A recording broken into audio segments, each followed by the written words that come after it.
Hare Krishna. Hare Krishna. So welcome everyone. Thank you very much for joining another Bhagavatam Bites. Please make sure you share, Like, subscribe. comment. There you go. Alright, we did it at the beginning. Just to try to change things around. And a big shout out to Kenneth. Yay, Kenneth! Nice to see you the other day. Yeah. And what an inspiration. What an inspiration. Reading the Bhagavatam, hearing Bhagavatam, absorbing himself. Yeah, just such an inspiration. Okay, so where are we? What are we? Who are we? Canto 4, Chapter 5, Text 9. Om Namo Bhagavate Vasudevaya. Om Namo Bhagavate Vasudevaya. Om Namo Bhagavate Vasudevaya.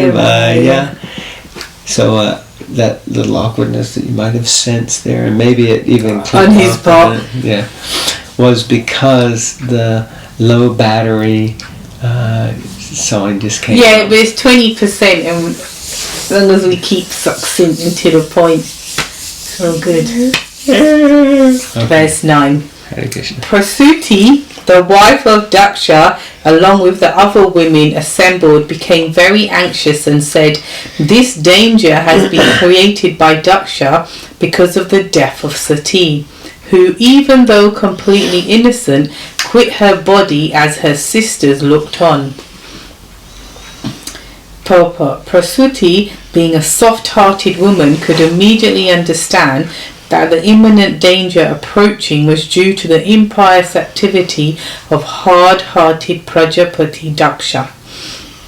He was so cruel that he would not save her youngest daughter Sati from the act of committing suicide in the presence of her sisters.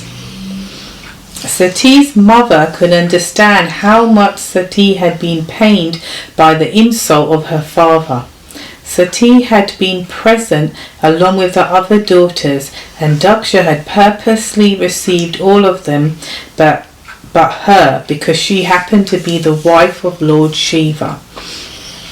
This consideration convinced the wife of Daksha of the danger which was now ahead, and thus she knew that Daksha must be prepared to die for his heinous act.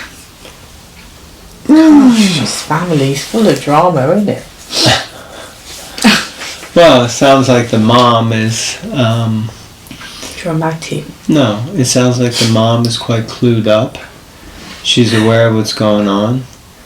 And as much as she loves her husband, she knows basically he's about to go down. And kind of because he deserves it. Okay.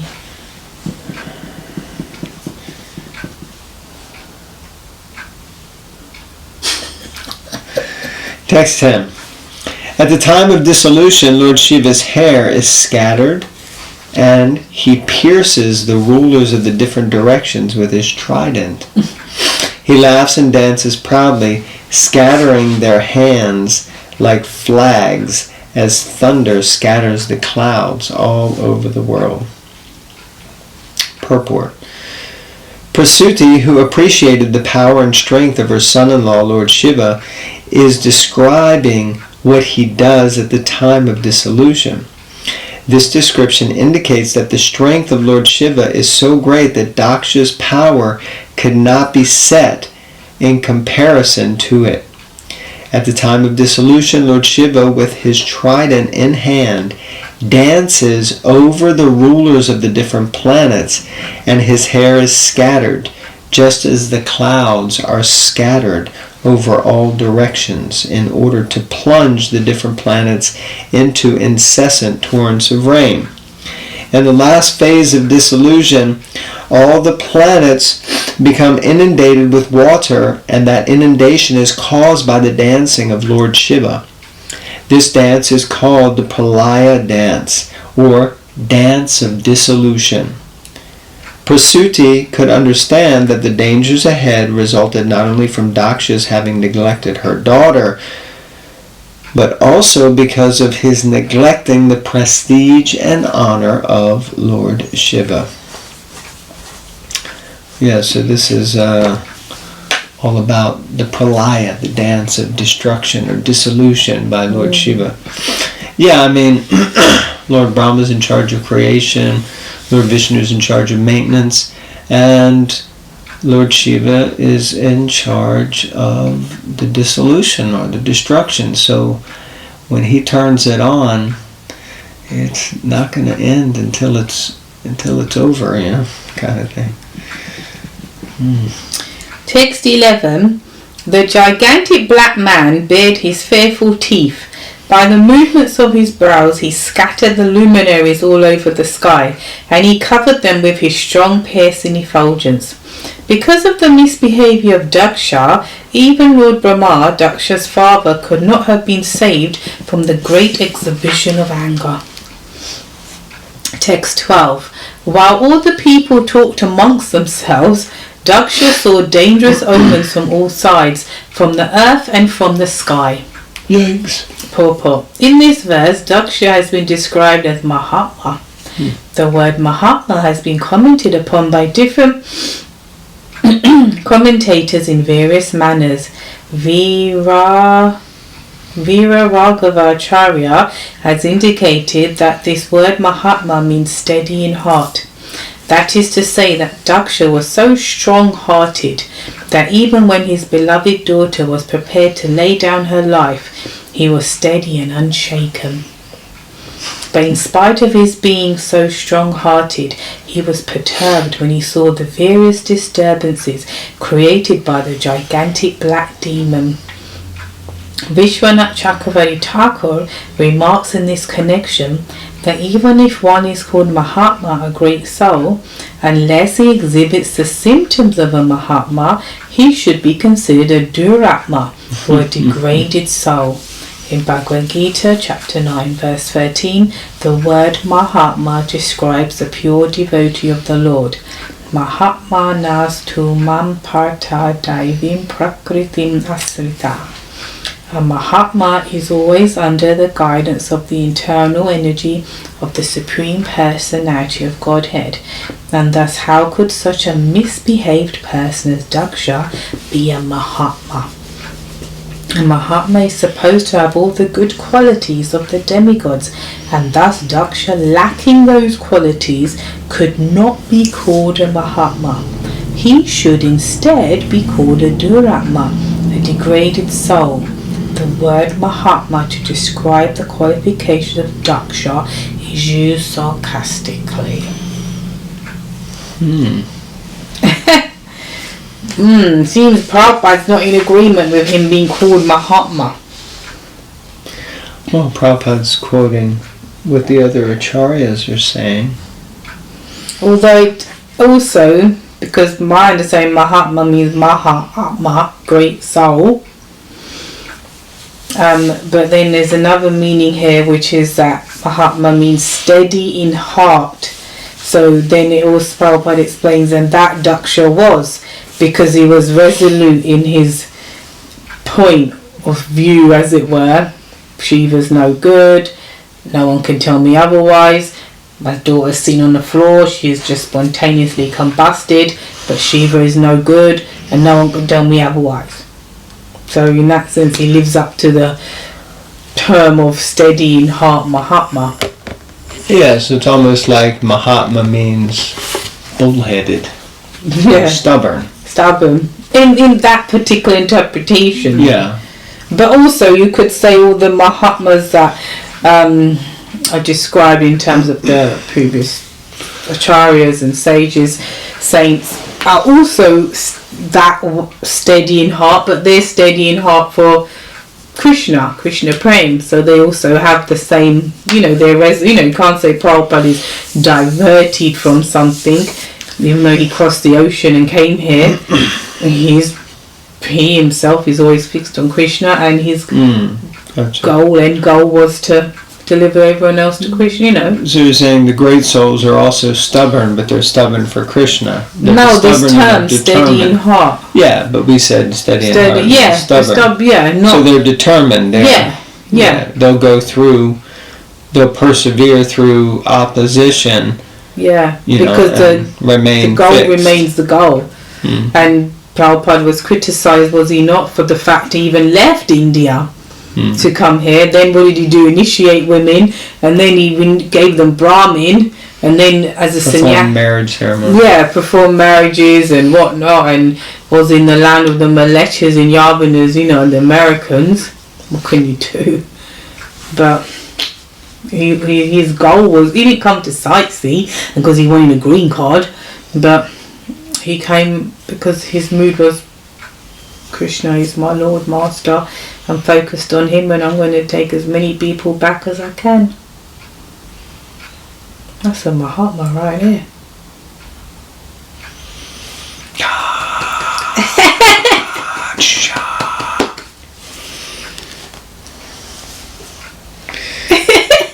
Mahatmanas 2. Where is it? Yeah, Mahatmanas 2 Mamparta Daivim Prakritamashita. Text 13. My dear Vidura, all the followers of Lord Shiva surrounded the arena of sacrifice. They were of short stature and were equipped with various kinds of weapons. Their bodies appeared to be like those of sharks, blackish and yellowish. They ran all around the sacrificial arena and thus began to create disturbances. Nice. It's like invasion of the munchkins out of... Hobgoblins. Yeah. 5:14. Some of the soldiers pulled down the pillars which were supporting the pandal of sacrifice. Some of them entered the female quarters.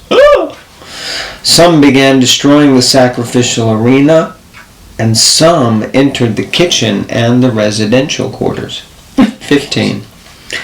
They broke all the pots made for use in the sacrifice, and some of them began to extinguish the sacrificial fire. Some tore down the boundary line of the sacrificial arena, and some passed urine on the arena. Oh dear. 16. Some blocked the way of the fleeing sages. Some threatened the women assembled there. Some arrested the demigods who were fleeing the pandal. Text 17. Maniman, one of the followers of Lord Shiva, arrested Bhrigu Muni, and Virabhadra, the black demon, arrested Prajapati Daksha. Another follower, who was named Chandesha, arrested Pusha. Nandishwara arrested the demigod Bhaga. 18. There was a continuous shower of stones, and all the priests and other members assembled at the sacrifice were put into immense misery. For fear of their lives, they dispersed in different directions. Continuous shower of stones. So obviously someone was throwing some serious. Virabhadra tore off the mustache of Bhrigu. Oh Lord. Yikes. Who was offering the sacrificial oblations with his hands in the fire. So he was offering oblations with his hands and just came up and ripped his mustache off. It wasn't like a fake one. Yowzers. Text 20. Virabhadra immediately caught Bhaga, who had been moving his eyebrows during Bhrigu's cursing of Lord Shiva, and out of great anger thrust him to the ground and forcibly put out his eyes. Oh my God! Okay. 21. You. 21. Just as Baladev knocked out the teeth of Dantavakra, the king of Kalinga. That's one of my favourite pastimes as well. During the gambling match at the marriage ceremony of Aniruddha, Virabhadra knocked out the teeth of both Daksha, who had shown them while cursing Lord Shiva, and Pusha, who by smiling sympathetically had also shown his teeth. It's so funny, isn't it? There's a thing in the Bhagavatam, don't show your teeth when you're like in situation, because like I said, Balaram knocked out Rukmi's teeth and the king of Kalinga, and then we killed him as well. And now these guys have knocked out teeth because People don't appreciate that. I'd be in trouble because I can't smile without showing my teeth. Alright, anyway, purport. Here reference is made to the marriage of Aniruddha, a grandson of Lord Krishna's. He kidnapped the daughter of Dantavakra and thereafter he was arrested. Just as he was to be punished for the kidnapping, the soldiers from Dwarka arrived, headed by Balaram, and a fight ensued amongst the Kshatriyas. This sort of fight was very common, especially during marriage ceremonies, when everyone was in a challenging spirit. In that challenging spirit, a fight was sure to occur, and in such fights there was commonly killing and misfortune. After finishing such fighting, the parties would come to a compromise, and everything would be settled. This Daksha Yagya was similar to such events. Now all of them, Daksha and the demigods Bhaga and Pusha and Bhrigu Muni, were punished by the soldiers of Lord Shiva. But later everything would come to a peaceful end. So this spirit of fighting between one another was not exactly inimical, because everyone was so powerful and wanted to show his strength by Vedic mantra or mystic power. All these fighting skills were very elaborately exhibited by the different parties at the Daksha Yagya. Well, there you go.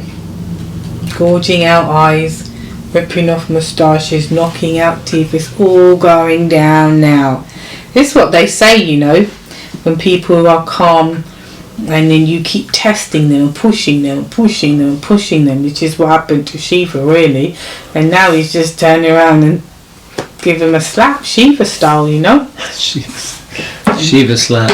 He ain't even there. Can you imagine if he'd come himself? Anyway, it's very entertaining. I do like this chapter. It's my favourite. I think it's interesting that Srila Prabhupada mentions in the purport that two things. One is that amongst chivalrous people, persons who are, you know, prone to show their, let's say, manliness, that when you get a bunch of them in a room together, there's bound to be a fight. That's what I extracted from that. And that would often happen at marriages, because Kshatriya marriages were very much about a display of that chivalry. You know, I mean, fights break out at marriages, at least in the West, because people get drunk and, you know, act like fools. But then the other thing was that Prabhupada mentioned that amongst so many great personalities, this kind of thing isn't uncommon either. And, you know, and it kind of almost isn't to really be taken very seriously.